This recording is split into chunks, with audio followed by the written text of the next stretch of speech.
கடந்த 18ஆம் தேதி 2ஆம் மாசம் ஒரு நடக்கக்கூடாத ஒரு விஷயம் நடந்துட்டு நம்ம தமிழ் பிள்ளைங்களுக்கு, இந்திய பிள்ளைங்களுக்கு. இது என்னன்னு கேட்டீங்கன்னா, ஒரு அக்காவும் தம்பியும் சுங்கைபாக்கம் தமிழ் பள்ளியில் படிக்கிறவங்க, அவங்க பாட்டி மோட்டர் சைக்கிளை ஏற்றிட்டு போயிருக்காங்க. ஸ்கூலுக்கு போற வழியில ஒரு விபத்துல அந்த பையன், அவருக்கு 7 வயசு, 1ஆம் ஆண்டு போய் 2வது நாள் ரொம்ப சந்தோஷமா ஸ்கூலுக்கு போயிட்டு இருந்தாங்க அவங்க பாட்டி கூட. இந்த விபத்து நடந்ததுனால அந்த பையனுக்கு ஒரு கடுமையான கையில் அடி, இடது கை பெரிய அளவுல பாதிக்கப்பட்டது. சிகிச்சை பண்ணி இன்னும் வச்சிருக்கிறாங்க.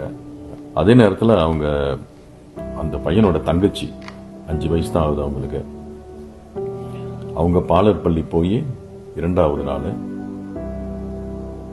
வலது காலில் பெரிய அடி, ரொம்ப மோசமான ஒரு அடி. அதனால முட்டிக்கு கீழே கால் எடுக்க வேண்டிய ஒரு நிலை. சிகிச்சை பண்ணிட்டாங்க. நான் முந்தா நேற்று தான் போயிருந்தேன். என்னோட ஸ்டேட் எஜுகேஷன் பங்காரா தோனாஜி சச்சிரியும் வந்திருந்தாரு. அவங்களோட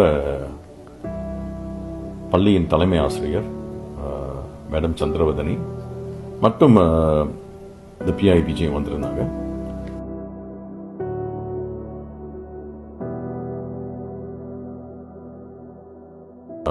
இந்த பிள்ளையை பார்த்தப்ப ரொம்ப மனசு கஷ்டமா இருந்தது.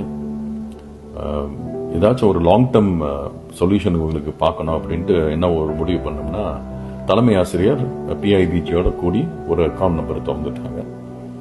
இந்த ஸ்கிரீன்ல அப்புறம் அக்கௌண்ட் நம்பர் போடுறோம்.